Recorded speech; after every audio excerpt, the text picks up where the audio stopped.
باشووری کوردستان بەهۆی نەبوونی هۆشیاری ژینگە پارێزی لە نێوان بەرپرسانی حکوومەتی هەرێمدا و بە تایبەت بەهۆی حزبیبوونی دادگاکان لە باشووری کوردستانە ژینگەی باشووری کوردستان لەژێر هەڕەشەیەکی مەترسیداردایەوە هەروەها ژینگە پارێزانیش ڕوبەڕووی کۆسپ دەبنەوە بەهۆی نەبوونی و سەروەرنەبوونی یاسا لە باشووری کوردستانەوە. لەم بارەیەوە سەرنجچەند بۆ دۆستێک ڕادەکەیشم پاشان لەگەڵ میێوانی بەنامەکەمان لە باشووری کوردستانەوە لەسەر ئەم تەورەیە لەگەڵتانە دەبین.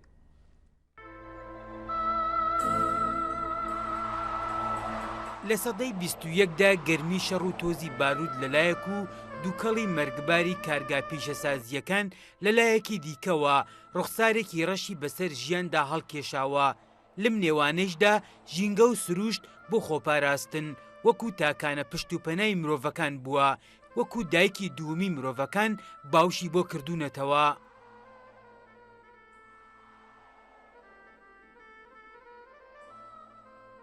سروشت و ژینگەی مرۆڤەکان لە ڕۆژی ئەمڕۆدا تووشی شێرپەنجەیەکی کوشەندە بە ناوی پیشەسازی هاتووە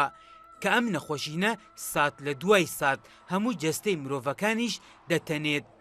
گیرفان پڕکردنی دەسەڵاتداران و سەرمایەداران لە هەمبەر لە ناوبردنی ژینگە و سروشدا بەردەوام تەشەنە بە ئەم نەخۆشیە کوشەندەیە ئەدات.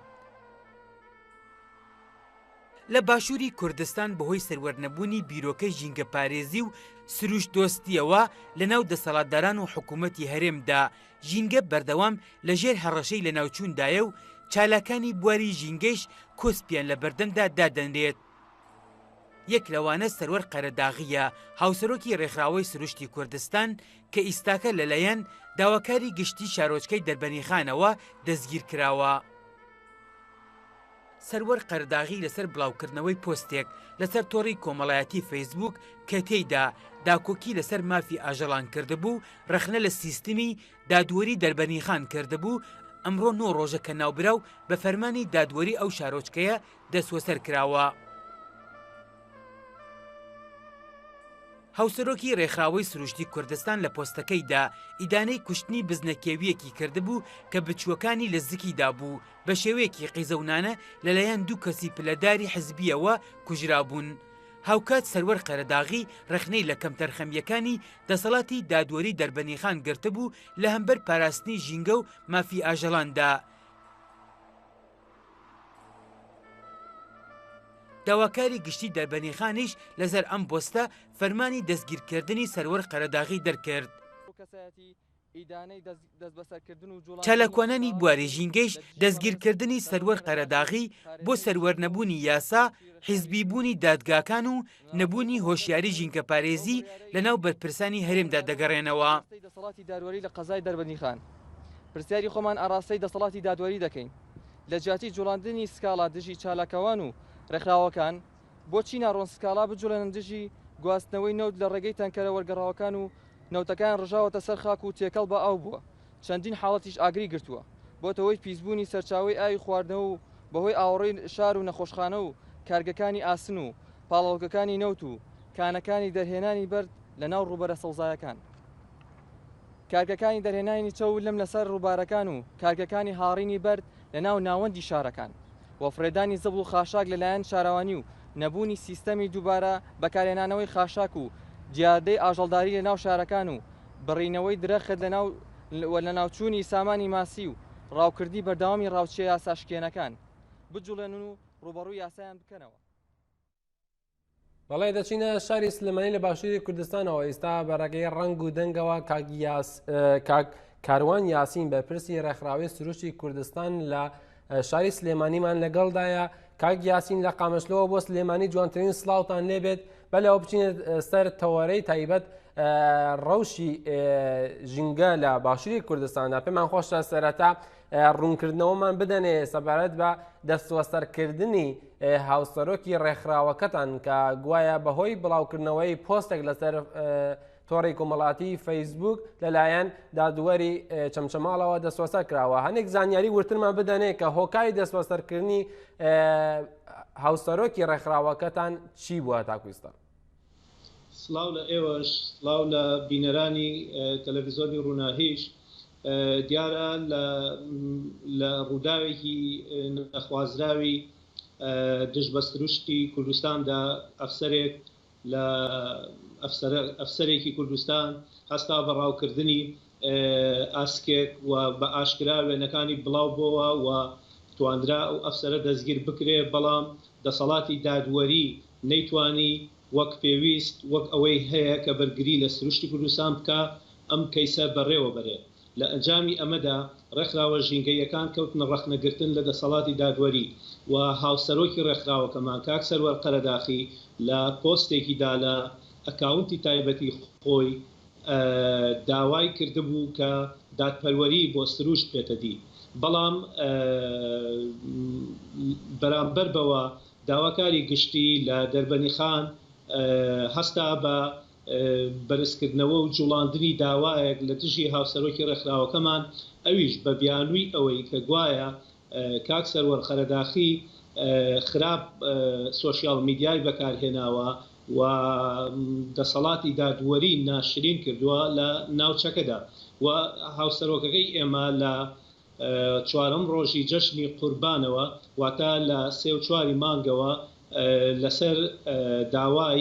دادوەری کەیسی ڕاوچیە تاوانبارەکە دەستگیر کرا و برایە دادگای گەرمیان، پاشان گوازراوەتەوە بۆ بنکەی گرتن و گواستنەوە لە فەرماندەیی گشتی کە سەر بە وەزارەتی ناوخۆیە بۆ ڕاگیراوانی دۆسیەکانی دادگا و تاکو ئێستا دەست بەسەرە. لەلایەن کاروان لێرەدا پرسێکتان ئاراستە بوون، ئێوە بۆ خۆتان پێتان وایە وەکو بەرپرسی ڕێخستنی سروشتی کوردستان لە شاری سلێمانیش، ئێوە پێتان وایە هەیە بەڕاستی ئەو پۆستەی یاکاتی ئەو ڕەخنەیەی کە بەڕێز سەروەر قەرەداغی گردوویەتی لە بنپێکردنی ژینگە و هەروەها دژایەتیکردنی ژینگە، ئایا بەڕاستی ڕەخنەیەکی وەها